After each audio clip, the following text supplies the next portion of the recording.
Deportasyon kay Teves maituturing na hakbang sa pagkamtan ng hustisya. Ayon yan sa ilang senador. Brigada Ann Cortez, ibrigada mo! Brigada Live Report. Winelcome ng ilang senador ang naging desisyon ng gobyerno ng Timor-Leste na ipa-deport at iban si dating Negros Oriental Representative Arnolfo Teves Jr. mula nga sa pagpasok sa mga Southeast Asian states sa loob ng 10 taon.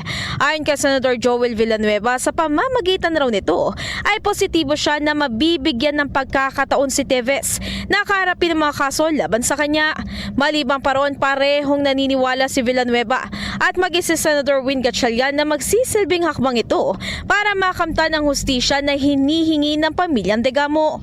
Ani Gatchalian, mahalagang maayos ang isyong ito hinggil dito bilang nagdala umano ito ng dungi sa international image ng Pilipinas. In the heart of changing lives, ako si Brigada Ann Cortez ng 105.1 Brigada News FM Manila, The Music News Authority. Ang bahaging ito ay hatid sa atin ng Yummy-Vit ES3 Syrup. Simulang tuparin ang pangarap ng iyong anak. And starting now,